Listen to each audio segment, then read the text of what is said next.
깊은 산속 자비사. 검은색 벤치에서 내린 사내 다섯이 절 안으로 성큼성큼 걸어 들어왔습니다. 모두 시커먼 정장을 입고 있었지만 험상궂은 얼굴과 목덜미에 슬쩍 드러난 문신이 이들의 정체를 말해주고 있었죠. 가장 앞에 선 김태식이 담배를 질겅 씹으며 말했습니다. 어이, 땡중, 우리가 간다. 그의 목덜미엔 용 모양의 시커먼 문신이 꿈틀거리는 듯 선명했습니다. 형님, 저 절에서 보호비를 안 낸 지가 벌써 2달째입니다. 옆에 있던 박성호가 바닥에 침을 탁 뱉으며 말했습니다. 저번 주진엔 꼬박꼬박 잘만 냈는데 말이야. 뒤따르던 이동수가 낄낄거리며 거들었습니다. 형님, 근데 새로 온 스님이 젊은 여자라던데요? 그 말에 김태식의 눈이 번뜩였습니다. 여자라고? 그럼 더 재밌겠네. 5명은 기세등등하게 자비사 경내로 들어섰습니다. 고요하고 평화롭던 사찰의 공기가 이들의 등장과 함께 순식간에 살벌하게 얼어붙었죠. 법당 앞에 도착한 김태식이 문을 주먹으로 쾅쾅 거칠게 두드렸습니다. 그 시각 법당 안에서는 예수는 넘어 보이는 해안 스님이 홀로 저녁 예불을 드리고 있었습니다. 하얀 수염과 주름진 얼굴에선 세월의 무게가 느껴졌지만 부처님을 향한 마음만큼은 더없이 순수했습니다. 갑작스러운 소란에 놀란 해안 스님이 조심스럽게 문을 열었습니다. 누구십니까? 김태식이 담배 연기를 해안 스님의 얼굴에 후 하고 뿜으며 말했습니다. 척 보면 아시잖아요. 저희 용호파인 거. 해안 스님의 얼굴이 순간 새하얗게 질렸습니다. 이 지역에서 용호파를 모르는 사람은 없었으니까요. 재개발을 빌미로 상인들을 괴롭히고 보호비를 뜯어내는 그야말로 악명 높은 조직이었습니다. 용호파라니요? 저희 절과는 아무 상관없는. 상관이 없어? 박성호가 비웃으며 해안 스님을 거칠게 밀쳤습니다. 아이고, 나이든 스님은 균형을 잃고 그만 뒤로 휘청거렸습니다. 보호비 내라고 몇 번을 말해야 알아쳐먹겠어. 이동수가 법당 안으로 우악스럽게 밀고 들어오며 소리쳤습니다. 이 동네 전부 우리가 관리하니까 당연히 관리비를 내셔야지 영감님. 해안 스님이 떨리는 목소리로 겨우 대답했습니다. 저희는 그런 돈이 없습니다. 여긴 가난한 절이고 부처님의 집입니다. 부처님 집? 김태식이 크크거리며 비웃었습니다. 이야, 부처님도 월세는 내셔야지. 안 그래 얘들아? 다른 조직원들이 배를 잡고 웃음을 터뜨렸습니다. 조직원 중 하나인 최민석이 법당 안을 휙 둘러보며 말했습니다. 와, 이 금불상 좀 봐라. 이거 하나만 팔아도 몇 달치 보호비는 그냥 나오겠는데? 그가 불상에 손을 대려는 순간이었습니다. 해안 스님이 급히 앞으로 나서며 막았습니다. 그건 안 됩니다. 부처님을 모독하시면. 모독? 박성호가 해안 스님의 가슴팍을 다시 한번 거칠게 밀쳤습니다. 지금 누가 누굴 모독한다고? 해안 스님이 그대로 뒤로 넘어져 바닥에 주저앉았습니다. 무릎을 짚고 일어나려 했지만 몸이 사시나무 떨듯 떨려 좀처럼 일어나지 못했습니다. 아직도 상황 파악이 안 되시나? 김태식이 해안 스님 앞에 쪼그려 앉더니 옆에 있던 목탁채를 집어들었습니다. 이걸로 돈 좀 벌어볼까? 그는 목탁채로 해안 스님의 머리를 툭툭 장난스럽게 치기 시작했습니다. 그만하십시오. 해안 스님의 눈에 눈물이 그렁그렁 맺혔습니다. 하지만 조폭들은 오히려 더 신이 난 듯 법당을 헤집기 시작했습니다. 이동수가 제단 위의 촛불을 손으로 탁 쳐서 꺼뜨렸습니다. 법당이 어두워지자 분위기는 더욱 음산해졌습니다. 최민석은 경전들을 바닥에 집어던졌습니다. 신성한 경전들이 바닥에 어지럽게 흩어져 발길을 채웠습니다. 또 다른 조직원 정우진은 떡하니 서 있는 불상을 발로 걷어찼습니다. 묵직한 불상이 크게 흔들리며 넘어질 뻔했죠. 제발 그만하세요. 해안 스님이 울부짖었지만 조폭들은 오히려 낄낄거리며 더 좋아했습니다. 스님, 매달 50만 원입니다. 김태식이 목탁채로 해안 스님의 어깨를 퍽 하고 내리쳤습니다. 해안 스님이 고통으로 신음했습니다. 정말 그런 돈이 없습니다. 여긴 신도도 몇 없는 가난한 절이라고요. 가난해? 박성호가 해안 스님의 뺨을 손바닥으로 툭툭 치며 비아냥거렸습니다. 그럼 뭐 일찍 극락 가고 싶으신가 보네? 바로 그때였습니다. 법당 밖에서 다급한 발소리가 들려왔습니다. 해안 스님, 무슨 일이세요? 맑고 또렷한 여성의 목소리가 법당 안에 울려 퍼졌습니다. 조직원들이 모두 일제히 입구 쪽을 쳐다보았습니다. 법당 문이 열리며 한 여성이 서둘러 안으로 들어왔습니다. 30 초반으로 보이는 그녀는 수수한 회색 승복을 입고 있었지만 그 옷으로도 감춰지지 않는 아름다운 용모가 한눈에 들어왔습니다. 긴 속눈썹에 큰 눈, 오뚝한 콧날과 붉은 입술, 단정한 승복 차림이 오히려 그녀의 미모를 더욱 돋보이게 하는 듯했죠. 순간 조직원들의 눈이 일제히 번뜩였습니다. 어? 김태식이 입에 물고 있던 담배를 빼며 말했습니다. 이야, 이런 미인이 절에 있었네? 박성우는 아예 입을 해벌쭉 벌린 채 지혜스님을 위아래로 훑어보았습니다. 스님치고는 너무 예쁜 거 아니야? 이런 미인이 왜 산속절에 처박혀 있어? 지혜스님은 어지러진 법당과 바닥에 쓰러져 있는 해안스님을 보고 순간 머리끝까지 분노가 치밀었습니다. 하지만 애써 감정을 억누르며 얼음장같이 차가운 목소리로 물었습니다. 대체 여기서 무슨 짓들입니까? 이동수가 희죽거리며 지혜스님에게 다가갔습니다. 이야, 아가씨도 스님이에요? 근데 왜 이렇게 예뻐? 신성한 법당에서 지금 무슨 짓들을 하시는 겁니까?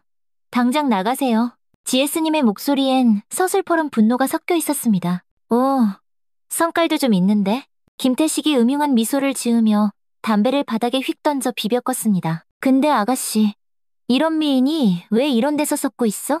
아깝게 최민석이 지혜스님 주위를 빙빙 돌며 깐족거렸습니다. 아까워라 정말. 이런 몸매가 스님복 안에 숨어 있었다니 세상에. 무슨 소리라는 겁니까? 지혜스님이 한 걸음 뒤로 물러서며 외쳤습니다. 하지만 조폭들은 더욱 흥미가 동한 듯했습니다. 박성호가 지혜스님에게 한 걸음 더 다가가며 말했습니다. 스님도 남자가 그립지 않아? 우리랑 아주 재밌게 놀아줄 수 있는데, 응? 정우진이 지혜스님의 팔을 덥석 잡으려 했습니다. 건드리지 마세요. 지혜스님이 팔을 뿌리치며 소리쳤습니다. 하지만 조폭들은 점점 더 노골적으로 변해갔습니다. 겁먹지 마요, 스님.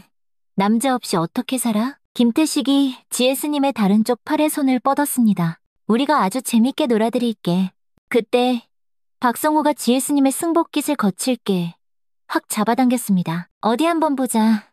이 예쁜 얼굴. 승복깃이 당겨지면서 지혜스님의 어깨 앞쪽 쇄골 근처가 드러났습니다. 그 순간 조직원들의 눈이 동시에 휘둥그레졌습니다. 지혜스님의 어깨에는 손바닥만 한 크기의 백두산 호랑이 문신이 선명하게 새겨져 있었습니다. 으르렁거리는 호랑이의 표정은 어찌나 생생하고 정교한지 마치 지금이라도 당장 튀어나올 것만 같은 위압감을 뿜어내고 있었죠. 이거 뭐야? 이동수가 놀라 소리쳤습니다. 스님이 문신을 해? 최민석이 신기한 듯 지혜스님의 문신을 더 자세히 들여다보려 했습니다. 와, 이거 진짜 잘했는데? 호랑이가 꼭 살아있는 것 같아. 김태식은 더욱 흥미롭다는 표정을 지었습니다. 이런 거친 문신이라 더 마음에 드는데? 조직원들은 그 문신의 진짜 의미를 알 리가 없었습니다. 그저 좀 노는 여자가 새긴 멋들어진 호랑이 문신 정도로만 보였죠. 그래서 그들의 행동은 더욱 거침없어졌습니다. 박성호가 지혜스님의 어깨를 더 드러내려고 했습니다. 아무래도 이거 가짜 스님 같은데? 문신도 하고. 정호진이 음흉하게 웃으며 말했습니다. 그럼 더 재밌겠네.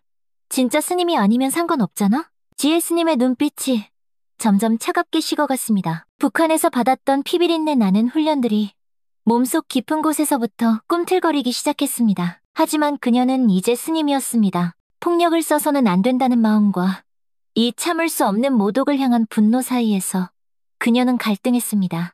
지금이라도 그만하세요. 지혜스님의 목소리가 나직하게 깔렸습니다. 그 목소리에는 지금까지와는 전혀 다른 서늘한 기운이 담겨 있었죠. 하지만 조폭들은 여전히 희죽거리며 농담처럼 받아쳤습니다. 김태식이 다른 쪽 어깨도 보겠다며 승복을 더 잡아당겼습니다. 마지막 경고입니다. 그만하시죠. 지혜스님은 더 낮은 목소리로 경고했습니다. 뭘 그만해. 가만히 좀 있어봐. 김태식은 비웃으며 지혜스님의 얼굴로 손을 뻗었습니다. 어디? 예쁜 얼굴 한번 만져나 보자. 바로 그 순간이었습니다. 봉인되어 있던 지혜스님의 전투 본능이 마침내 터져나왔습니다. 뜬!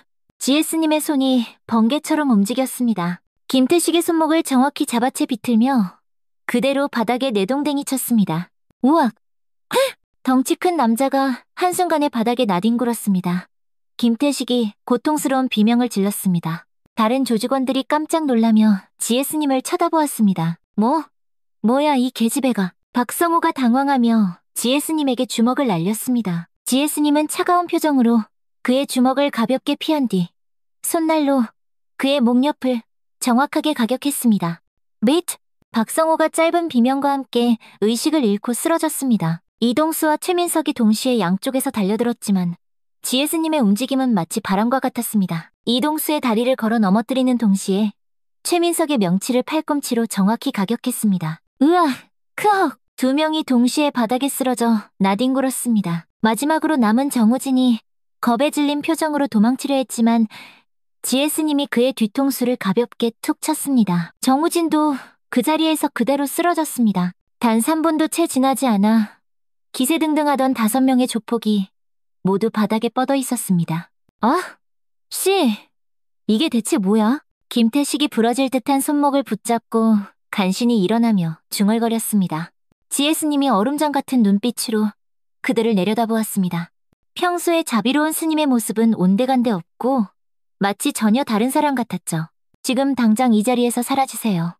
그리고 다신 이곳에 발을 들여놓지 마십시오. GS님의 목소리는 낮았지만 뼛속까지 파고드는 위압감이 있었습니다. 조직원들은 겁에 질린 표정으로 서로를 쳐다보았습니다. 박성호가 비틀거리며 일어나 말했습니다. 형님, 저 여자 보통이 아닙니다. 닥쳐.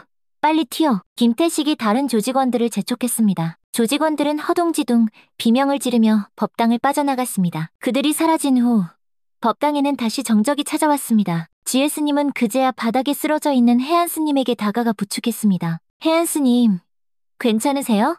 많이 다치셨습니까? GS님, 고맙습니다. 정말 당신 덕분에. 혜안스님의 목소리는 아직도 가늘게 떨리고 있었습니다. GS님이 혜안스님을 법당 한쪽에 앉힌 뒤 엉망이 된 법당을 둘러보았습니다. 불상은 위태롭게 기울어져 있고 경전들은 바닥에 흩어져 짓바려 있었습니다. 촛불은 꺼지고 향로는 뒤엎어져 있었죠. 이 자식들이 진짜. GS님의 입에서 자신도 모르게 북한 사투리가 살짝 튀어나왔습니다. 하지만 곧 자신을 다잡았습니다. 혜안스님, 저들이 자주 와서 이런 짓을 했습니까? 2달 전부터 매달 보호비를 내라고 찾아와 협박을 했소.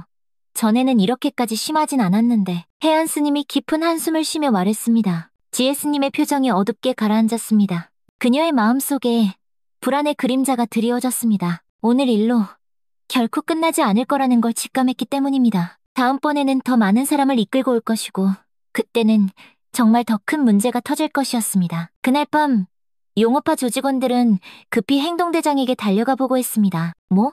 여자 하나한테 너희 5이 전부 다 나가 떨어졌다고? 용업파 사무실.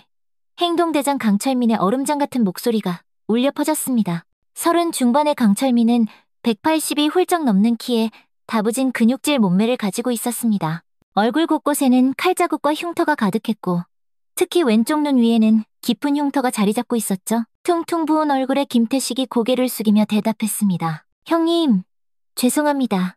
하지만 그 여자 정말 이상합니다. 강철민이 담배를 입에 척 물며 물었습니다. 이상하다고? 박성호가 급히 끼어들었습니다. 네, 움직임이 정말 번개처럼 빠르고 보통 사람 같지가 않았습니다. 꼭 무슨 전투병기 같았습니다. 이동수가 목을 문지르며 말했습니다. 그리고 예사롭지 않은 문신이 있었습니다. 문신?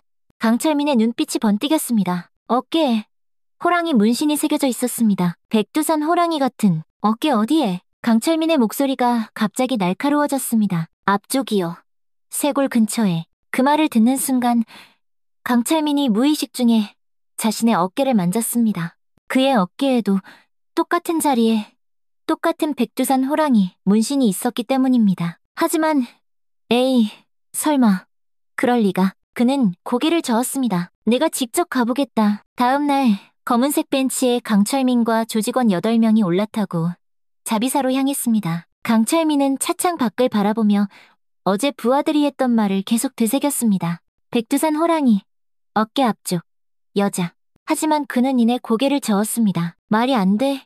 그럴 리가 없어. 30분 후 자비사에 도착했습니다. 강철민 일행이 경내로 들어서자 고요하던 사찰에 팽팽한 긴장감이 감돌았습니다. 강철민이 부하들에게 말했습니다. 내가 먼저 들어간다. 너희는 여기서 대기해. 형님, 혼자 들어가시게요? 어제 그 여자가 얼마나 위험한지 김태식이 걱정스럽게 물었습니다. 여자 하나가 뭘 어쩌겠어? 강철민이 비웃으며 홀로 법당으로 향했습니다. 법당 앞에 도착한 그가 문을 똑똑 두드렸습니다. 잠깐 나와보시죠. 법당 안에서 부스럭거리는 소리가 들렸습니다. 혜안 스님이었습니다. 누구십니까? 용호파 행동대장 강철민입니다. 어제 일 때문에 왔습니다. 혜안 스님의 얼굴이 다시 새하얗게 질렸습니다. 우리 애들한테 행패를 부렸다고 들었습니다. 좋은 말로 할 때 빨리 나오시죠. 그때 법당 안에서 다른 목소리가 들렸습니다. 혜안 스님, 제가 나가겠습니다. 여성의 목소리였습니다. 그 목소리를 듣는 순간 강철민의 몸이 돌처럼 굳어졌습니다. 이 목소리, 어디선가 분명 들어본 적 있는. 법당 안에서 발소리가 들려왔습니다. 점점 더 가까워지는 발소리에 강철민의 심장이 미친 듯이 뛰기 시작했습니다. 마침내 법당 문이 활짝 열렸습니다. 한 여승이 모습을 드러냈습니다. 30 초반으로 보이는 아름다운 얼굴, 막디 맑은 눈동자, 회색 승복을 입고 있었지만 그 안에 감춰진 강인함이 느껴지는 바로 그 여인이었습니다. 강철민과 GS님, 두 사람의 눈이 마주치는 순간 세상의 모든 것이 멈췄습니다. 강철민의 눈이 세차게 흔들렸습니다. 입이 살짝 벌어졌습니다. GS님도 마찬가지였습니다. 온몸이 그 자리에서 그대로 경직되었습니다. 두 사람은 서로를 그저 바라보며 아무 말도 할 수 없었습니다. 5년, 무려 5년이라는 세월이 흘렀지만 서로를 알아보는 데는 단 1초도 걸리지 않았습니다. 강철민의 머릿속이 새하얘졌습니다. 설아, 정말 설아야? GS님도 마찬가지였습니다. 철민이, 네가 왜 여기에? 왜 이런 모습으로? 혜안 스님이 두 사람의 이상한 반응을 눈치채고 조심스럽게 물었습니다. 저, 두 분 혹시 아시는 사이신가요? 하지만 강철민과 GS님은 대답하지 못했습니다. 그저 얼음이 된 채 서로를 바라보고만 있을 뿐이었죠. 강철민의 마음속에 수많은 감정이 폭풍처럼 휘몰아쳤습니다. 반가움, 놀라움, 당황, 그리고 무엇보다 지독한 부끄러움. 자신이 조폭이 된 이 꼴을 설아에게 보여주게 되었다는 것에 대한 뼈저린 부끄러움이었습니다. GS님도 마찬가지였습니다. 그리움, 충격, 슬픔, 그리고 끝없는 의문. 철민아, 너한테 도대체 무슨 일이 있었던 거야? 두 사람의 눈에는 각기 다른 감정들이 스쳐 지나갔습니다. 그리고 그 순간 두 사람의 머릿속에 과거의 기억이 동시에 파노라마처럼 펼쳐졌습니다. 지금으로부터 10여 년 전 북한 함경북도 산악지대. 차가운 새벽 공기가 칼날처럼 폐부를 찔렀습니다. 해발 1, 500m 고지에 위치한 비밀 훈련소에서는 30명 남짓의 특수요원들이 혹독한 훈련을 받고 있었습니다. 빨리 뛰어. 뒤처지는 놈은 오늘 저녁 굶을 줄 알아. 교관의 거친 고함 소리가 산골짜기에 울려 퍼졌습니다. 그 중에서도 유독 눈에 띄는 두 사람이 있었습니다. 바로 김설아와 박철민.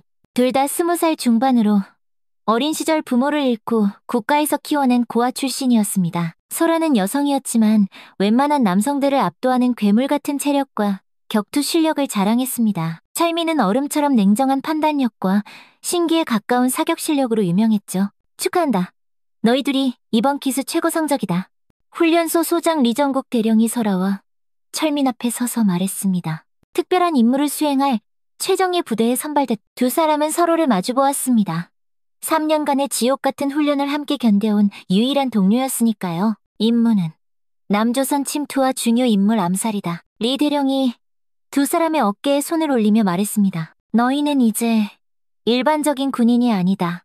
공화국의 검은 그림자가 되는 것이다. 그날 두 사람은 특별한 의식을 치렀습니다. 어깨에 백두산 호랑이 문신을 새기는 것이었죠. 이 문신은 최정예 암살 요원만이 가질 수 있는 최고의 영예다. 문신을 새기는 지독한 고통 속에서 설아와 철민은 서로의 손을 꽉 잡았습니다. 고통을 함께 견뎌내며 두 사람은 피를 나눈 형제보다 더 끈끈한 동료가 되었습니다. 그런 두 사람에게 가장 큰 영향을 준 사람은 강명수 교관이었습니다. 40 중반의 강 교관은 특히 철민에게는 아버지와도 같은 존재였습니다.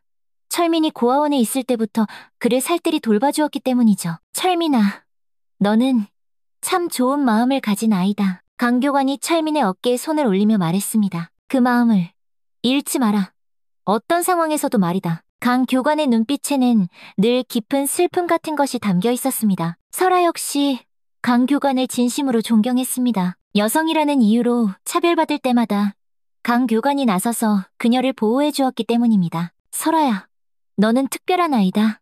힘이 세다고 해서 약한 사람을 괴롭히는 사람이 되어서는 안 된다.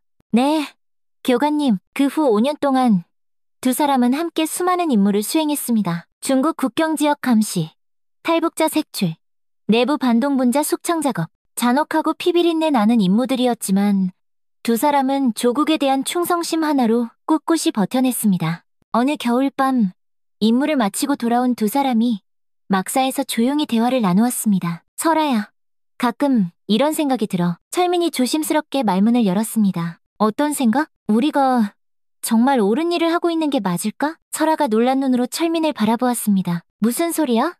우리는 조국을 위해 일하고 있잖아. 그래, 조국을 위해서지. 하지만 철민의 목소리에는 어딘가 확신이 부족해 보였습니다. 그러던 어느 날, 2020년 가을이었습니다. 그날은 유난히 하늘이 높고 푸른 평범한 가을날이었습니다. 설아와 철민에게 새로운 임무가 주어졌습니다. 국경 근처에서 탈북을 시도하는 반역자들이 있다. 상관의 브리핑이 시작되었습니다. 접선 암호는 비밀이다. 현장에서 직접 확인하고 즉시 제거하라. 몇 명입니까? 철민이 물었습니다. 질문 말고 명령에만 따르면 된다. 상관의 차가운 대답이 돌아왔습니다. 두 사람은 어둠을 틈타 국경 지역으로 향했습니다. 국경 근처의 험한 산길에서 두 사람은 마침내 타깃들을 발견했습니다. 하지만 예상과는 전혀 달랐습니다. 무장한 반역자들이 아니라 한중년 남성과 여성, 그리고 어린아이들이 짐을 이고지고 조심스럽게 걷고 있었습니다. 저게 반역자들이라고? 설아가 망원경으로 보며 중얼거렸습니다. 그냥 평범한 가족 같은데? 철민도 당황했습니다. 그때 앞서가던 중년 남성이 뒤를 돌아보았습니다. 그 얼굴을 확인하는 순간 철민의 온몸이 그대로 얼어붙었습니다. 교관님? 그 중년 남성은 바로 강명수 교관이었습니다. 설마 교관님이? 철민이 믿을 수 없다는 표정으로 말했습니다. 설아 역시 엄청난 충격을 받았습니다. 그들이 가장 존경하고 따르던 강명수 교관이 가족과 함께 탈북을 시도하고 있었던 겁니다. 두 사람은 조용히 강 교관 가족에게 접근했습니다. 교관님? 철민의 목소리에 강 교관이 천천히 돌아보았습니다. 철민아, 설아야. 강 교관의 얼굴에는 절망과 안타까움이 동시에 스쳐 지나갔습니다. 왜 여기에? 임무로 왔습니다. 반역자를 처단하라는. 하지만 교관님이 여기 계실 줄은 정말 몰랐습니다. 어떻게 조국을 배신하실 수 있습니까? 철민의 목소리가 가늘게 떨렸습니다. 강 교관이 두 제자를 바라보며 땅이 꺼져라 한숨을 쉬었습니다. 너희가 정말 원한다면 나를 죽여도 좋다. 하지만 그 전에 내 얘기를 딱 한 번만 들어줬으면 한다. 강 교관이 그 자리에 무릎을 꿇더니 고개를 숙이고 말하기 시작했습니다. 이 나라는, 북조선은 거짓으로 가득 찬 나라다. 우리가 지금까지 믿어왔던 모든 것이 전부 다 거짓이야. 철민과 설아가 동시에 경악했습니다. 그게 무슨 말씀이십니까? 북조선이 우리에게 가르쳐준 외부 세계, 그건 전부 조작된 거다. 강 교관의 목소리는 떨렸지만 그 안에는 확신이 가득 차 있었습니다. 북조선은 썩었고 남조선은 살아있다. 숨기는 것 없이 자유롭게 외칠 수 있고 원하는 꿈을 꿀 수 있는 곳이란 말이다. 그럴 리 없습니다. 설아가 강하게 반박했습니다. 우리가 배운 건 그게 아니었습니다. 나도 그렇게 생각했었지. 하지만 내 눈으로 직접 확인했다. 그리고 북조선은 너희가 상상하는 것 이상으로 끔찍한 곳이다. 강 교관의 표정이 어둡게 가라앉았습니다. 내 주변 사람들이 하나씩, 둘씩 사라지고 있다. 사라진다니요?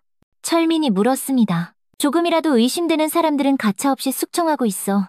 나 역시 이미 감시 대상에 올랐고 그래서 떠날 수밖에 없었다. 설아와 철민이 서로를 마주 보았습니다. 김 중대장도 이소령도 박 교관도 모두 사고로 죽었다고들 하지만 실제로는 강 교관이 차마 말을 잇지 못했습니다. 그래서 가족들을 데리고 피하는 거다.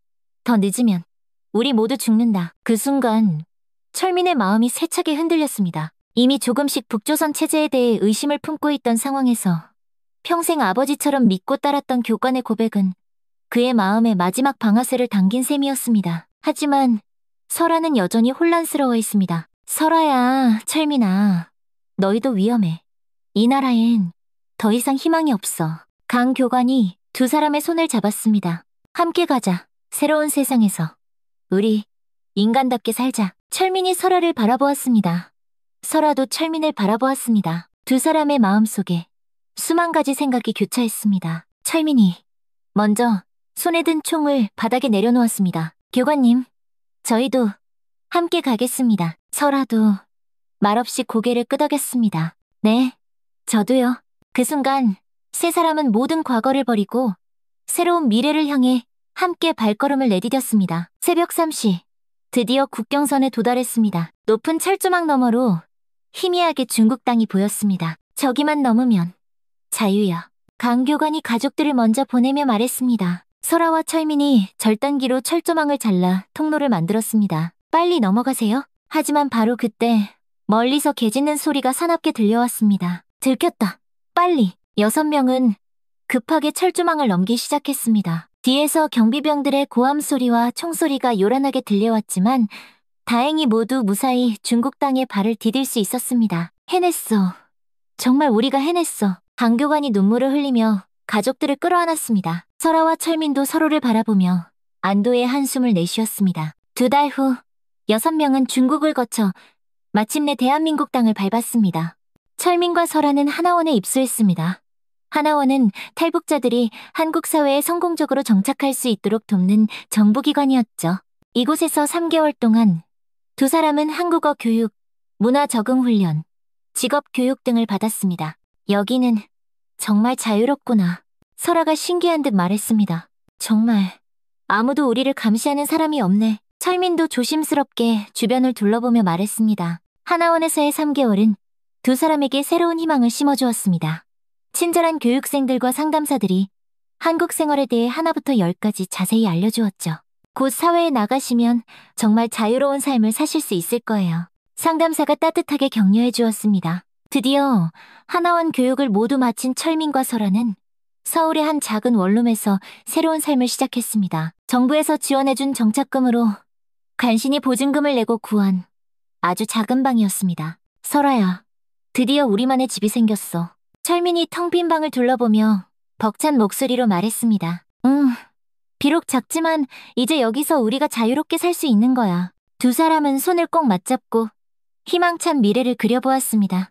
나는 공장에 취직해서 기술을 배우고 싶어. 나는 식당에서 일하면서 요리를 한번 배워볼까? 모든 것이 장밋빛 희망으로 가득 차 보였습니다. 일주일 후 두 사람에게 꿈 같은 희소식이 찾아왔습니다. 탈북자 전문 취업 지원센터에서 연락이 왔어요. 하나원 담당자가 기쁜 목소리로 전화를 걸어왔습니다. 정말요? 설아가 눈을 반짝이며 물었습니다. 네.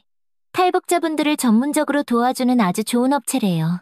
확실한 일자리를 보장한다고 하더군요. 철민과 설아는 서로를 마주보며 기뻐했습니다. 드디어 우리도 제대로 된 일자리를 구할 수 있겠구나. 다음 날 두 사람은 부푼 기대를 안고 새희망 취업지원센터를 찾아갔습니다. 번화한 거리에 위치한 센터는 겉보기에도 매우 번듯하고 깔끔해 보였습니다. 어서 오세요. 박철민 씨, 김설아 씨 맞으시죠? 30 중반의 정장 입은 남자가 아주 반갑게 두 사람을 맞이했습니다. 저는 이 센터의 부장, 김성진이라고 합니다. 그는 두 사람을 사무실로 안내했습니다. 사무실은 깨끗하게 정돈되어 있었고 벽에는 탈북자 성공 취업 사례 같은 액자들이 빼곡히 걸려 있었습니다. 우리 센터는 탈북자분들만을 전문적으로 돕는 곳입니다. 김성진이 아주 친근한 미소를 지으며 설명했습니다. 정부 지원을 받아 운영되고 있고 지금까지 무려 95%의 취업 성공률을 자랑하죠. 철민 씨는 체격도 좋고 아주 성실해 보이시네요. 김성진이 철민을 보며 말했습니다. 큰 물류회사에서 관리직으로 일할 수 있도록 제가 바로 연결해드리겠습니다. 월급도 300만 원 정도로 아주 괜찮고요. 철민의 눈이 커졌습니다. 북한에서는 상상조차 할 수 없는 큰 금액이었습니다. 설아 씨는 미모가 아주 뛰어나시네요. 김성진이 이번에는 설아를 보며 말했습니다. 호텔 프론트나 백화점 안내 데스크 같은 업무는 어떠세요? 아주 깔끔하고 품위 있는 일이죠. 정말 제가 그런 일을 할 수 있을까요? 설아가 기대에 찬 목소리로 물었습니다. 물론입니다. 저희가 책임지고 연결해드리죠. 김성진이 자신있게 대답했습니다. 다만 일자리를 연결해드리는 데에는 소정의 수수료가 있습니다. 첫 달 급여의 30% 정도만 저희에게 주시면 됩니다. 두 사람은 너무나 좋은 조건이었기에 조금의 망설임도 없이 흔쾌히 동의했습니다. 일주일 후 설아에게 먼저 연락이 왔습니다. 설아 씨, 일자리 구했습니다. 강남에 있는 고급 레스토랑이에요. 레스토랑이요? 네. 접대 업무입니다. VIP 손님들과 대화도 좀 나누고 술도 따라드리는 그런 일이죠. 설아는 조금 불안해졌습니다. 저 그런 일은 하고 싶지 않은데요. 아, 걱정 마세요. 그냥 옆에서 대화만 하는 거예요. 다른 건 절대 없습니다. 김성진이 그녀를 안심시켰습니다. 호텔 프런트 일은 아직 자리가 안 나서요. 일단 여기서 경험을 좀 쌓으시면 제가 더 좋은 곳으로 바로 옮겨드릴게요. 결국 설아는 반신반의하며 그 일을 시작하기로 했습니다. 첫날 밤, 설아는 충격적인 현실과 마주해야 했습니다. 어이, 새로운 애야? 이쁘장하게 생겼네. 이리 와서 술 한잔 따라봐. 술에 잔뜩 취한 중년 남자가 설아에게 끈적한 손을 뻗었습니다. 저는 그런 일 하는 사람이 아닙니다. 설아가 겁을 먹고 뒤로 물러서며 말했습니다. 뭐? 그런 일이 아니라고? 그 말을 들은 업소 사장이 비웃으며 다가왔습니다. 야, 너 여기가 어딘 줄 알고 왔어? 탈북자 주제에 어디서 까탈을 부려? 저는 대화만 하는 일이라고 들었습니다. 손님 비위 맞춰드리는 게 대화야. 이년아, 몸으로 하는 대화 말이야. 설아의 얼굴이 새하얗게 질렸습니다. 못하겠습니다. 저 나갈래요. 나간다고? 야, 여기서 나가려면 위약금 500만 원 내야 돼. 위약금이요? 취업업체에서 너 소개해주는 조건으로 받아간 돈이야. 그거 못 내면 넌 여기서 계속 일해야지. 설아는 자신이 완전히 속았다는 것을 그제야 깨달았습니다. 며칠 후 철민에게도 연락이 왔습니다. 철민 씨, 물류회사 일자리 나왔습니다. 정말입니까? 네. 그런데 처음에는 현장 경험부터 좀 쌓으셔야 해요. 김성진이 말했습니다. 오늘 당장 나가시면 됩니다. 아주 쉬운 일이에요. 그냥 옆에 서 있기만 하면 되거든요. 철민은 기쁜 마음으로 그가 알려준 장소로 향했습니다. 철민이 도착한 곳은 허름한 상가 건물 앞이었습니다. 어이, 새로 온 사람인가? 건장한 남자가 철민에게 다가와 물었습니다. 네, 박철민입니다. 좋아. 오늘 할 일은 간단해. 저기 할머니 집에 가서 돈만 받아오면 돼. 돈이요? 밀린 월세 받으러 가는 거야. 넌 무섭게 생겼으니까 그냥 내 옆에 가만히 서 있기만 하면 돼. 철민은 뭔가 좀 이상하다고 생각했지만 일단 그를 따라 나섰습니다. 낡은 다세대 주택문 앞에서 남자가 문을 쾅쾅 두드렸습니다. 할머니, 돈 준비됐어요? 문이 빼꼼 열리자 이르는 넘어 보이는 할머니가 겁먹은 얼굴로 나왔습니다. 아직 준비가 안 됐는데. 뭐요? 또 안 됐다고? 남자의 목소리가 순식간에 거칠어졌습니다. 일주일 전에도 똑같은 소리 했잖아요. 그때 철민은 깨달았습니다. 이것은 월세가 아니라 피도 눈물도 없는 불법 사채업이라는 것을. 할머니, 이자까지 싹 다 포함해서 500만 원입니다. 그런 돈이 내가 어디 있어요. 제발 며칠만 더 기다려줘요. 할머니가 울먹이며 애원했습니다. 철민의 가슴이 미어지는 것 같았습니다. 북한에서 무고한 사람들을 해치기 싫어서 목숨 걸고 탈북했는데 여기서도 똑같은 짓을 하고 있었습니다. 돈 못 내시면 이 집 그냥 넘겨받을 겁니다. 알았어요? 남자가 으름장을 놓았습니다. 철민은 더 이상 참을 수가 없어서 나지막이 말했습니다. 그만하시죠. 할머니께서 이렇게 힘들어하시지 않습니까? 뭐? 야, 너 지금 누구 편드는 거야? 남자가 철민을 획 째려보았습니다. 돈이 그렇게 급하시면 다른 방법을 찾아보시죠. 다른 방법? 이 새끼가 지금 누굴 가르치려고 들어? 남자가 철민의 가슴팍을 세게 밀었습니다. 하지만 북한 최정예 특수부대 출신이었던 철민은 꿈쩍도 하지 않았습니다. 그만하고 돌아갑시다. 철민이 얼음장같이 차가운 목소리로 말했습니다. 그날 저녁, 철민과 설아는 각자가 겪은 끔찍한 경험을 서로에게 털어놓았습니다. 설아야, 우리 완전히 속았어. 나도 그래. 철민아, 대체 이게 뭐야? 두 사람은 다음 날 분노에 차서 취업업체를 다시 찾아갔습니다. 이게 대체 무슨 일입니까? 철민이 김성진의 멱살이라도 잡을 기세로 따졌습니다. 약속과 완전히 다르지 않습니까? 김성진이 코웃음을 치며 대답했습니다. 약속? 무슨 약속? 관리직이라고 하셨잖아요. 관리직 맞잖아. 빚진 할망구들 관리하는 거. 김성진이 조롱하듯 말했습니다. 설아도 분노에 차서 소리쳤습니다. 저는 호텔 프런트라고 하셨어요. 호텔 맞네. 러브호텔. 하하하. 낄낄. 김성진과 다른 직원들이 배를 잡고 웃음을 터뜨렸습니다. 야, 너희들이 여기서 뭘 할 수 있겠어? 김성진이 두 사람을 위아래로 훑어보며 비웃었습니다. 북한에서 넘어온 주제에 까탈스럽게 굴기는 무슨 소리라는 겁니까? 철민이 분노로 소리쳤습니다. 무슨 소리? 사실 아니야? 김성진은 더욱 노골적으로 두 사람을 모욕했습니다. 니까지 것들이 대한민국에서 뭘 할 수 있겠냐고. 그냥 우리가 시키는 대로 조용히 해. 제발 다른 일자리라도 소개해주세요. 설아가 눈물로 간청했습니다. 다른 일자리? 야, 너희 같은 북한 빨갱이 새끼들한테 줄 일자리가 어디 있어? 순간 사무실의 모든 소음이 멎었습니다. 철민의 눈빛이 차갑게, 아주 차갑게 변했습니다. 지금 뭐라고 하셨습니까? 못 들었어? 북한 빨갱이 새끼라고 했다. 김성진이 오히려 더 도발적으로 말했습니다. 여기서 살고 싶으면 우리 말 들어야지. 불만 있으면 다시 북한으로 꺼지든가. 이 자식이. 철민은 더 이상 참을 수 없었습니다. 북한 특수부대에서 받았던 피와 사륙의 훈련이 그의 몸속에서 다시 꿈틀거렸습니다. 그는 김성진의 멱살을 잡아채 그대로 벽에 밀어붙였습니다. 감히 우리를 뭘로 보고. 야, 너 뭐 하는 짓이야? 다른 직원들이 놀라서 소리쳤지만 한 번 터진 철민의 분노는 멈출 줄 몰랐습니다. 그는 사무실 안을 닥치는 대로 때려 부수기 시작했습니다. 책상을 뒤엎고 컴퓨터를 바닥에 내동댕이 쳤습니다. 우리를 우롱하지 마. 경찰 불러. 빨리. 김성진이 비명을 질렀습니다. 30분 후 경찰이 들이닥쳤습니다. 누가 신고했습니까? 저 북한 놈이 우리 사무실을 다 박살냈어요. 김성진이 손가락질하며 소리쳤습니다. 재물 손괴 피해가 막심합니다. 당장 체포해주세요. 철민은 결국 현장에서 체포되었습니다. 설아가 울면서 그의 뒤를 따랐지만 어쩔 도리가 없었습니다. 철민아. 하지만 철민은 단 한 번도 뒤돌아보지 않았습니다. 자신의 분노를 조금도 후회하지 않았기 때문입니다. 철민은 폭력 및 재물손괴 혐의로 1년 동안 감옥에서 지내야 했습니다. 감옥에서도 그는 탈북자라는 이유로 따돌림을 당했습니다. 야, 빨갱이. 다른 재소자들이 틈만 나면 철민을 괴롭혔습니다. 감옥에서 철민은 더욱 차갑고 냉소적인 사람이 되어갔습니다. 이 나라도 북한이랑 똑같아. 다 썩었어. 철민의 마음속에는 분노와 절망만이 시커멓게 쌓여갔습니다. 철민이 감옥에 간 동안 설아는 홀로 버텨내야 했습니다. 하지만 탈북자라는 낙인은 생각보다 깊었습니다. 어디에서도 제대로 된 일을 구할 수가 없었죠. 탈북자요? 아, 죄송합니다. 저희는 자리가 없네요.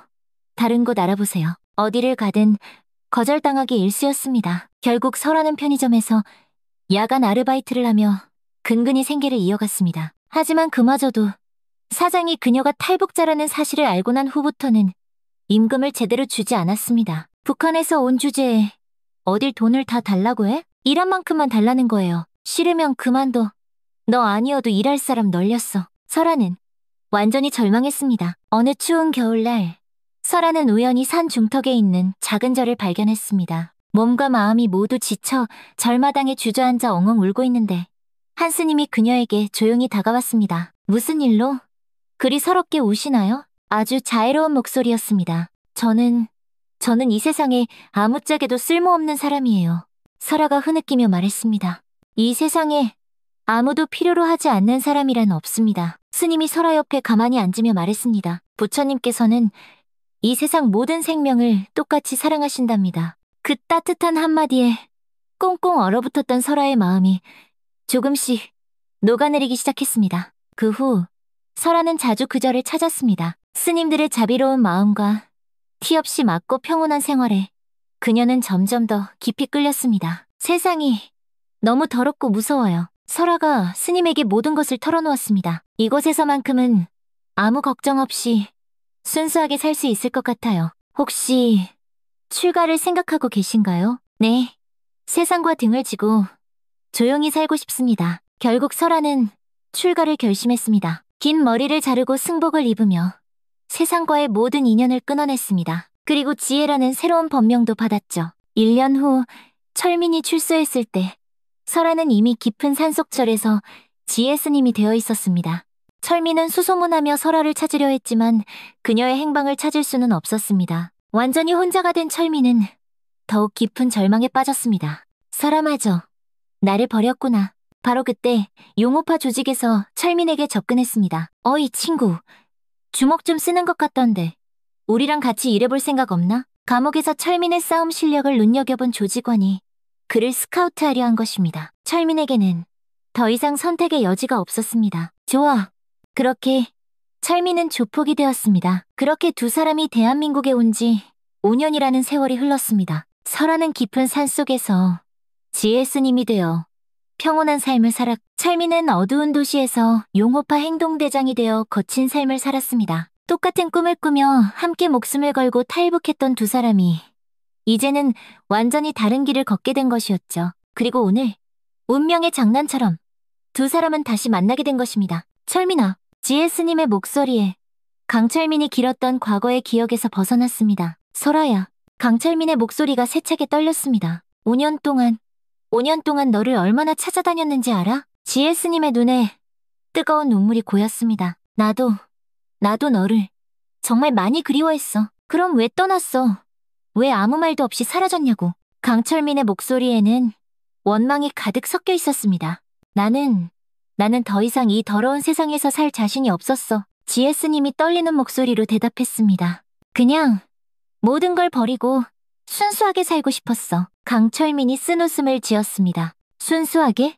철민아, 넌 대체 왜 이렇게 변한 거니? GS님이 간절하게 물었습니다. 강철민이 자신의 험악한 손을 내려다보며 말했습니다. 이 나라도 북한이랑 똑같아. 전부 다 썩어 빠졌다고. 강철민의 목소리가 얼음장처럼 차가워졌습니다. 힘없으면 짓밟히고 약하면 무시당하는 세상이야. GS님이 강하게 반박했습니다. 그래, 네 마음 알아.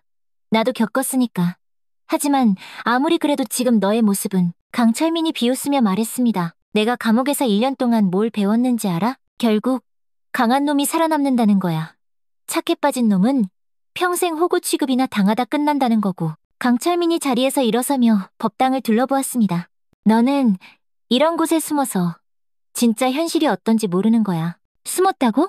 GS님도 자리에서 일어서며 말했습니다. 나는 도망친 게 아니야. 다른 방법을 찾은 거라고. 다른 방법? 강철민이 도전적으로 물었습니다. 고작 스님이 돼서 목탁이나 두드리면서 연불 외는 게 네가 찾은 방법이냐고. 너 처음 한국 올 때부터 이렇게 살려고 왔어? GS님이 울먹이며 강철민에게 다가가 말했습니다. 철민아, 우리가 왜 북한을 떠났는지 정말 다 잊었어? 우리가 무고한 사람들을 해치고 죽이기 싫어서였잖아. 강철민의 표정이 순간 크게 흔들렸습니다. 죄 없는 사람들 해치지 않으려고 목숨 걸고 이 땅에 왔잖아. 그런데 지금 너는 뭘 하고 있어? GS님의 목소리가 더욱 간절해졌습니다. 무고한 사람들 협박하고 괴롭히고 힘없는 이런 낡은 절에 와서 돈이나 뜯어내고. 강철민이 아무 말도 하지 못했습니다. 우리가 북한에서 그토록 거부했던 그 더러운 짓을 네가 여기서 똑같이 하고 있잖아. 강철민의 온몸이 돌처럼 굳어졌습니다. 그녀의 말이 비수처럼 가슴 깊숙이 밝혔습니다.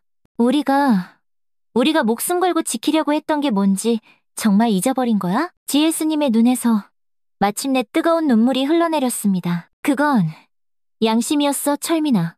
죄 없는 사람을 해치지 않으려는 그 마음 하나였다고. 털썩. 강철민이 그 자리에 주저앉으며 머리를 감싸쥐었습니다. 나는 어쩔 수가 없었어. 한국 사람들이 우리를 무시했어.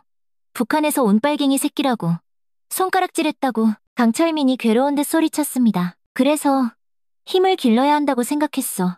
다시는 무시당하지 않으려고. 그래서 무고한 사람들을 괴롭히는 게 네가 찾은 해답이야? GS님이 강철민 옆에 조용히 앉으며 말했습니다. 우리를 무시했던 그 사람들과 똑같은 괴물이 되는 게 네가 원했던 답이냐고. 그럼 어떻게 살아야 하는데? 강철민이 절규하듯 외쳤습니다. 그냥 약하게 살면서 평생 당하고만 살아야 해? 약하다고? GS님이 강철민을 가만히 바라보며 말했습니다. 철민아, 진정한 강함이 뭔지 알아? 진정한 강함은 약한 사람을 보호하는 거야. GS님의 목소리가 따뜻하게 울렸습니다. 강명수 교관님이 우리에게 늘 가르쳐주셨던 거 기억 안 나? 강철민이 천천히 고개를 들어 GS님을 바라보았습니다. 힘이 세다고 해서 약한 사람을 괴롭히면 안 된다고 그렇게 말씀하셨잖아. GS님이 강철민의 손을 꼭 잡았습니다. 강철민의 눈에서도 뜨거운 눈물이 후드득 흘러내렸습니다. 설아야, 나 정말 길을 잃었었구나. 강철민이 떨리는 목소리로 말했습니다. 아직 늦지 않았어. GS님이 강철민을 보며 격려했습니다. 다시 시작할 수 있어? 다시 시작? 응. 우리가 북한에서 함께 꿈꿨던 그 산 말이야. GS님이 희미한 미소를 지으며 말했습니다. 무고한 사람들을 보호하고 정의롭게 사는 삶. 강철민이 GS님을 바라보며 물었습니다. 정말 그게 가능할까? 물론이야. 내가 옆에서 도와줄게. GS님이 강철민의 두 손을 꼭 잡으며 말했습니다. 철민아, 절로 들어와. 절로? 응, 여기서 나와 함께 새로운 삶을 시작하자. 강철민이 당황하며 말했습니다.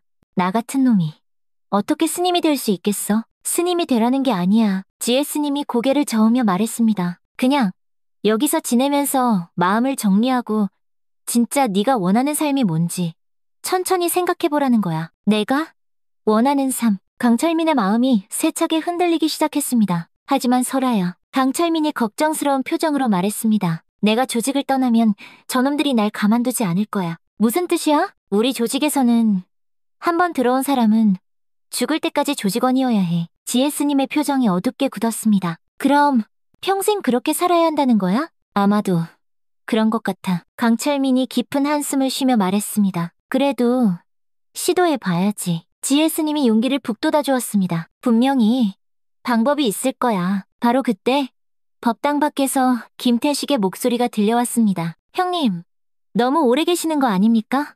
괜찮으세요? 저희가 들어가 보겠습니다. 강철민이 긴장하며 자리에서 일어났습니다. 나가봐야겠다. 더 있으면 의심받을 거야. 철민아, 약속해. GS님이 강철민의 팔을 잡았습니다. 시다, 다시 생각해보겠다고. 우리가 나눈 대화 말이야. 강철민이 잠깐 망설이더니 이내 고개를 끄덕였습니다. 알겠어. 생각해볼게. 강철민이 법당 문으로 향하다가 마지막으로 뒤돌아보았습니다. 설아야. 응, 오늘 고마웠다. 강철민이 법당을 나서자 부하들이 걱정스러운 얼굴로 그를 애워쌌습니다. 형님, 괜찮으십니까? 무슨 일 있으셨어요? 김태식이 물었습니다. 일단 돌아간다. 네? 그냥 돌아갑니까? 어제 우리가 저 계집애한테 그렇게 당했는데. 시끄러워. 내 명령이야. 강철민의 목소리에는 평소와는 다른 무언가가 담겨 있었습니다. 부하들은 의아했지만 더 이상 아무것도 묻지 못했습니다. 차를 타고 조직으로 돌아가는 내내 강철민은 깊은 생각에 잠겼습니다. 나는 지금 뭘 하고 있는 거지? 법당에 홀로 남은 GS님은 한참 동안 그 자리에 서 있었습니다. 해안 스님이 조심스럽게 다가와 물었습니다. GS님, 괜찮으십니까? 네, 괜찮습니다, 스님. 하지만 GS님의 마음은 폭풍우가 몰아치는 바다처럼 복잡했습니다. 철민아, 제발 올바른 선택을 해줘. 그렇게 3일이 지났습니다. 마침내 강철민은 결심했습니다. 조직을 떠나기로. 하지만 어떻게 해야 무사히 빠져나올 수 있을지 도무지 길이 보이지 않았습니다. 일단 설아에게 가서 상의해보자. 강철민은 다시 자비사로 향했습니다. 이번에는 혼자서 아주 조용히. 법당 앞에서 강철민이 조심스럽게 문을 두드렸습니다. 설아야, 나야. 철민이. 곧 문이 열리며 GS님이 나타났습니다. 혼자 왔구나. 응. 이번에는 정말로 대화하러 왔어. GS님의 얼굴에 희망의 빛이 번졌습니다. 들어와. 법당에 들어온 강철민이 GS님 앞에 조용히 앉았습니다. 설아야, 지난 3일 동안 밤새도록 생각했어. 네 말이 전부 다 맞았어. 우리가 왜 목숨 걸고 탈북했는지 다 잊고 살았더라. GS님이 감동한 얼굴로 강철민의 손을 잡았습니다. 정말? 정말 그렇게 생각해. 철민아? 응. 아, 철민아. GS님의 눈에 다시 뜨거운 눈물이 고였습니다. 그럼 이제 어떻게 할 거야? 강철민이 깊은 숨을 한번 들이마시고 결심한 듯 말했습니다. 조직을 나가고 싶어. 정말? 그리고 정말로 가능하다면 여기서 너와 함께 새로운 시작을 하고 싶어. GS님이 기쁨을 감추지 못하고 자리에서 일어났습니다. 정말 다행이야. 정말. 내가 뭐든지 도와줄게. 하지만 쉽지 않을 거야. 강철민이 걱정스러운 표정으로 말했습니다. 우리 두목 성격에 순순히 날 놓아주지 않을 거야. 그래도 시도라도 해봐야지. 분명 방법이 있을 거야. 그래. 일단 두목에게 직접 가서 말해볼게. 강철민이 결심에 찬 표정으로 말했습니다. 조직을 나가고 싶다고. 솔직하게. 그때 해안 스님이 따뜻한 차를 끓여와 두 사람에게 건넸습니다. 두 분의 대화를 들으니 저까지 마음이 놓입니다. 정말 다행입니다. 해안 스님이 자애로운 미소를 지으며 말했습니다. 사람은 언제든지 새로 시작할 수 있는 법입니다. 감사합니다, 스님. 강철민이 정중하게 고개를 숙였습니다. 저 같은 사람도 이곳에서 받아주실 수 있겠습니까? 물론입니다. 부처님의 품은 이 세상 모든 중생을 차별 없이 품어주시는 법이지요. 지혜 스님이 강철민을 따뜻하게 바라보며 말했습니다. 철민아, 우리 정말로 새로운 시작을 해보자. 응. 설아야. 두 사람은 서로의 손을 잡고 희미하게 미소를 지었습니다. 바로 그때였습니다. 법당 밖에서 여러 명의 거친 발소리가 요란하게 들려왔습니다. 강철민의 표정이 순식간에 굳어졌습니다. 뉴! 법당 문이 거칠게 열렸습니다. 용호파 두목 박용호가 조직원 7명과 함께 험악한 얼굴로 들어섰습니다. 40 초반의 박용호는 큰 키에 매서운 눈빛을 가지고 있었습니다. 얼굴 전체에 흉터가 가득했고 특히 입가에 길게 난 흉터가 인상적이었죠. 어이, 강철민. 여기서 지금 뭐하고 있는 거냐? 박용호의 목소리는 얼음처럼 차갑고 위협적이었습니다. 두목님, 어떻게 여기까지? 강철민이 당황하며 자리에서 벌떡 일어났습니다. 내 놈 하는 짓이야도 이상해서 몰래 따라와 봤지. 박용호가 법당 안을 휙 둘러보며 말했습니다. 얼마 전부터 영 이상했어. 다 끝난 절 얘길 다시 꺼내질 않나. 혼자서 딴 생각에 잠겨있질 않나. 그는 지혜 스님을 발견하곤 음흉한 미소를 지었습니다. 아하, 이 예쁜 여승 때문이었구만. 두목님, 그게 아니라 닥쳐. 이 새끼야. 박용호가 강철민의 말을 거칠게 끊었습니다. 너, 이 여자랑 대체 무슨 관계야? 사귀는 사이냐? 강철민은 말문이 막혔습니다. 설아와의 진짜 관계를 말할 수도, 그렇다고 거짓말을 할 수도 없는 노릇이었습니다. 대답이 없네? 박용호가 강철민에게 성큼성큼 다가가며 말했습니다. 너, 이 여자랑 분명히 뭔가 있지? 아닙니다, 두목님. 거짓말하지 마. 네 얼굴에 다 쓰여있어. 박용호가 지혜 스님을 힐끗 보며 말했습니다. 이 여자가 너를 꼬시기라도 했냐? 그런 게 아닙니다. 강철민이 급하게 말했습니다. 그럼 뭔데? 왜 이절에 이 여자한테 이렇게까지 신경을 쓰냐고. 박용호의 의심은 점점 더 커져갔습니다. 설마 너 이 계집애 때문에 조직을 배신이라도 하려는 거냐? 강철민은 더 이상 숨길 수 없다고 판단했습니다. 두목님, 저 조직을 그만두고 싶습니다. 순간 법당 안의 공기가 그대로 얼어붙었습니다. 박용호와 다른 조직원들이 모두 믿을 수 없다는 눈으로 강철민을 쳐다보았습니다. 뭐라고? 박용호의 목소리가 지하실 바닥처럼 낮게 깔렸습니다. 조직을 그만둔다고? 네. 이제 다른 삶을 살고 싶습니다. 강철민이 그 자리에 무릎을 털썩 꿇으며 말했습니다. 제발 저를 보내주십시오. 이 미친 새끼가 진짜. 박용호가 강철민의 어깨를 발로 걷어찼습니다. 감히 어딜 나간다고 주둥이를 놀려. 강철민은 바닥에 쓰러졌지만 다시 일어나지 않고 계속 무릎 꿇은 자세를 유지했습니다. 두목님, 제발. 박용호는 계속해서 강철민을 발로 차며 소리쳤습니다. 제발은 무슨 놈의 제발이야. 지혜 스님이 더 이상 참지 못하고 앞으로 나섰습니다. 그만하세요. 박용호가 지혜 스님을 획 째려보았습니다. 이 스님.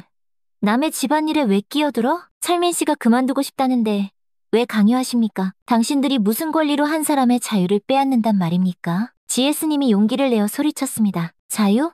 박용호가 코웃음을 쳤습니다. 이야, 이 여자가 진짜 세상 물정을 하나도 모르네. 조직원들도 낄낄거리며 비웃었습니다. 스님, 여기는 부처님 모시는 절간이 아니라 피비린내 나는 조직이야. 박용호가 지혜 스님에게 다가가며 말했습니다. 죽기 전엔 아무도 못 나간다고.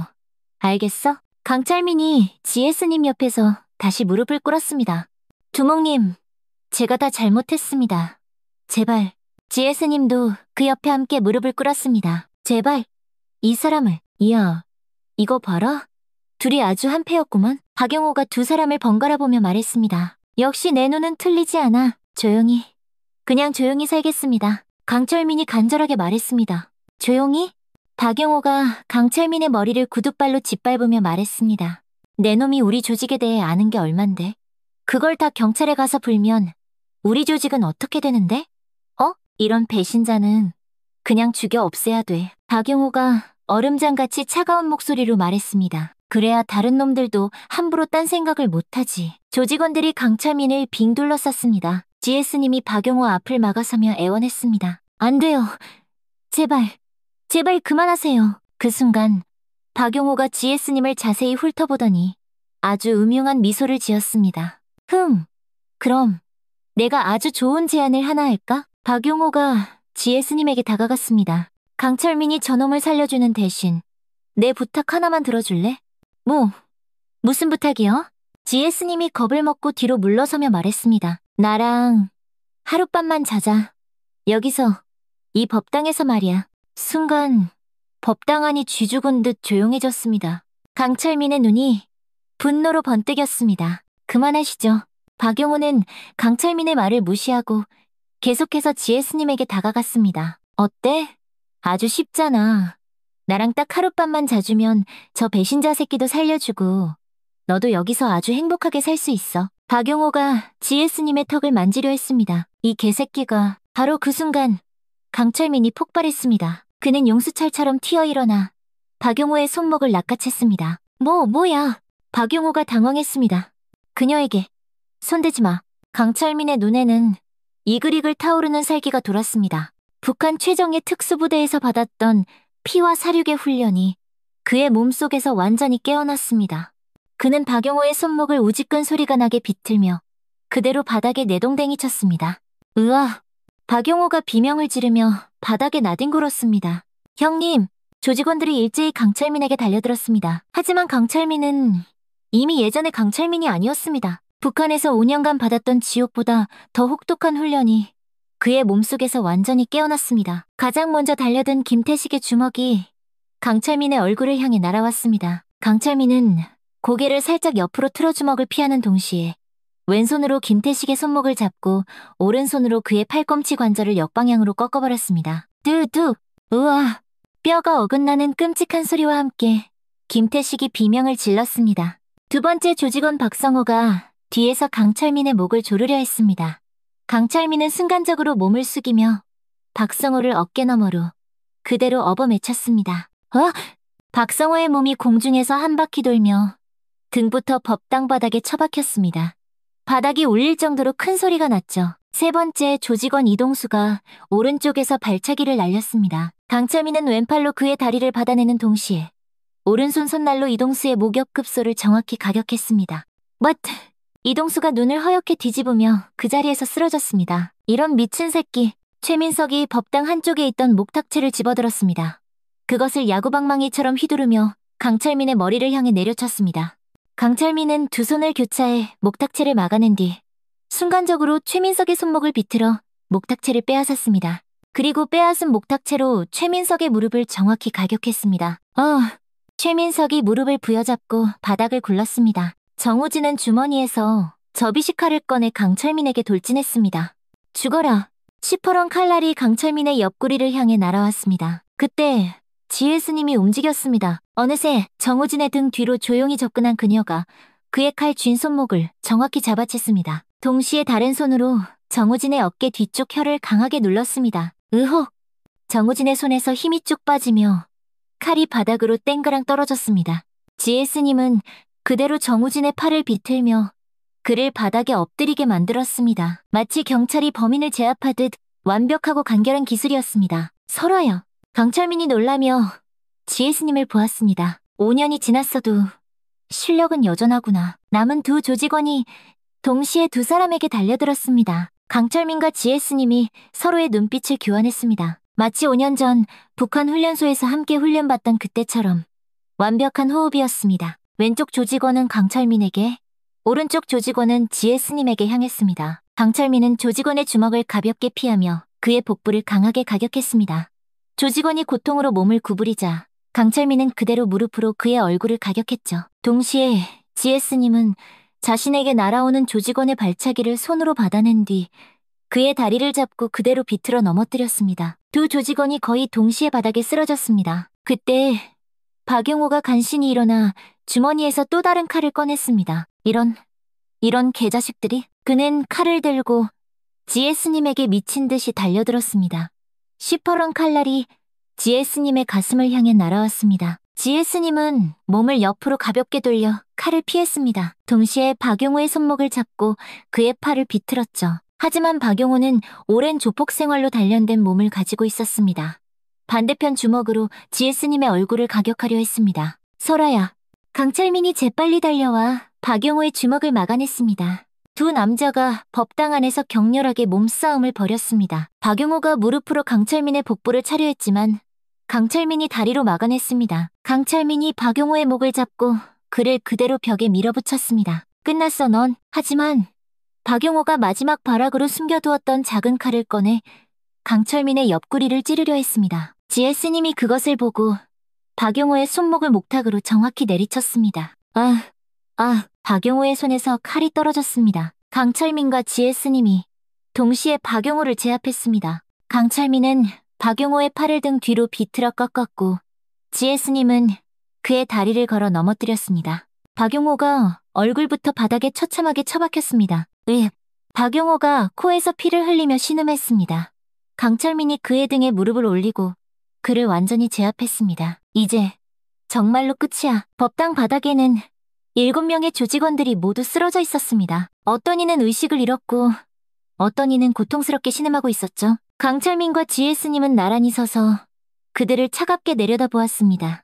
두 사람 모두 숨이 약간 거칠어졌지만 다친 곳은 하나도 없었습니다. 다시는 이곳에 발을 들여놓지 마라. 강철민이 얼음장 같은 목소리로 경고했습니다. 그리고 이 근처에서 아예 꺼져버려. GS님도 단호하게 말했습니다. 만약 이 근처에서 너희들을 다시 한번 보게 되면 그때는 정말 가만두지 않을 거야. 박용호와 조직원들은 비틀거리며 서로를 부축하며 법당을 빠져나갔습니다. 그들의 차 시동 소리가 멀어져 갔습니다. 법당에는 다시 완전한 고요함이 찾아왔습니다. 강철민과 GS님이 서로를 마주보았습니다. 설아야. 철민아. 이제 정말로 자유야. 두 사람은 서로를 힘껏 끌어안았습니다. 5년 만에 되찾은 진정한 자유였습니다. 혜안 스님이 감동한 얼굴로 두 사람을 바라보았습니다. 정말 다행입니다. 정말로. 부처님께서 두 분을 도우셨네요. 혜안 스님, 감사합니다. 강철민이 깊이 고개를 숙이며 말했습니다. 저 같은 사람을 끝까지 믿고 받아주셔서 무슨 말씀을요. 부처님께서는 이 세상 모든 중생을 차별 없이 품어주십니다. 일주일이 지났습니다. 강철민은 그동안 자비사에서 지내며 복잡했던 마음을 정리했습니다. GS님과 혜안스님과 함께 절의 일상을 보내며 진정한 평화가 무엇인지 조금씩 깨달아가고 있었죠. 어느 날 저녁, 강철민이 GS님에게 조용히 말했습니다. 설아야, 나도 스님이 되고 싶어. 정말? GS님의 얼굴에 기쁨과 놀라움이 동시에 번졌습니다. 너와 함께 여기서 새로운 삶을 살고 싶어. 하지만 철민아, 스님이 되는 건 정말 쉬운 일이 아니야. 알고 있어. 하지만 나는 진심이야. 강철민의 눈빛에는 흔들림 없는 확신이 담겨 있었습니다. 이곳에서 정말로 깨끗하고 올바르게 살고 싶어. 며칠 후 강철민이 출가하는 날이 왔습니다. 혜안 스님이 직접 강철민의 머리를 깎아주었습니다. 사각사각 가위 소리가 법당 안에 조용히 울려 퍼졌습니다. 검은 머리카락이 한 올 한 올 바닥으로 떨어졌습니다. 강철민은 거울을 통해 변해가는 자신의 모습을 묵묵히 바라보았습니다. GS님은 그 옆에서 조용히 지켜보며 눈물을 글썽였습니다. 철민아, 후회하지 않아? 전혀. 강철민이 희미한 미소를 지으며 대답했습니다. 이게 우리가 북한에서 그토록 꿈꿨던 진짜 자유야. 머리를 닦았고 수수한 회색 승복을 입은 강철민이 GS님과 나란히 앉았습니다. 설아야, 솔직히 말하면 이게 우리가 꿈꿨던 한국 생활은 아니잖아. 강철민이 조심스럽게 말했습니다. GS님이 조용히 고개를 끄덕였습니다. 그러게.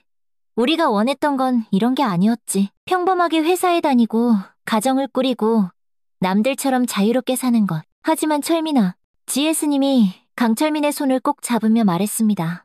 우리가 원했던 삶은 아니었지만 이제 옳은 삶을 살 수는 있어. 강철민이 GS님의 말을 곰곰이 생각해 보았습니다. 옳은 삶이라. 그래. GS님이 계속해서 말했습니다. 더 이상 죄 없는 사람들을 괴롭히지 않아도 되고 거짓과 속임수로 가득 찬 더러운 세상에서 벗어날 수 있고. 강철민이 GS님의 말을 이어받았습니다. 그렇게 생각하니까 나쁘지 않네. 두 사람이 서로를 바라보며 따뜻한 미소를 지었습니다. 이제야 정말 진짜 자유를 찾은 것 같아. 혜안 스님이 강철민에게 새로운 법명을 지어주었습니다. 앞으로는 자비, 즈비라고 부르겠습니다. 자비요? 네. 자비로운 마음으로 이 세상 모든 중생을 이롭게 하며 살라는 뜻입니다. 강철민, 이제는 자비 스님이 된 그가 깊이 고개를 숙였습니다. 감사합니다. 자비, 참 좋은 이름입니다. 해가 지고 법당에 은은한 촛불이 켜졌습니다. 지혜 스님과 자비 스님이 나란히 부처님 앞에 무릎을 꿇었습니다. 두 사람이 함께 조용히 합장하며 깊이 절을 올렸습니다. 부처님, 감사합니다. 지혜 스님이 진심을 다해 말했습니다. 저희에게 진정한 평화를 찾을 수 있게 해주셔서. 자비 스님도 감격의 참목소리로 말했습니다. 저희에게 새로운 기회를 주셔서. 두 사람의 목소리가 고요한 법당 안에 잔잔하게 울려 퍼졌습니다. 절을 마친 두 사람이 서로를 바라보았습니다. 촛불이 두 사람의 얼굴을 따뜻하게 비추고 있었죠. 우리 정말 많이 돌아왔구나. 그러게. 하지만 결국 우리가 있어야 할 곳에 도착했어. 두 사람이 동시에 환한 미소를 지었습니다. 그 미소에는 지난 5년간의 지독게 했던 고통과 슬픔이 모두 녹아내리는 듯했습니다. 그리고 앞으로 살아갈 새로운 희망도 함께 담겨 있었죠. 오늘 이야기 마음에 드셨나요? 때로는 우리가 간절히 원했던 삶이 아닐지라도 올바른 길을 묵묵히 걸어갈 때 우리는 진정한 행복을 찾을 수 있습니다. 지금까지 긴 이야기 들어주셔서 진심으로 감사드립니다. 오늘도 부디 행복하고 건강한 하루 보내세요. 지금까지 구름 같은 이야기였습니다.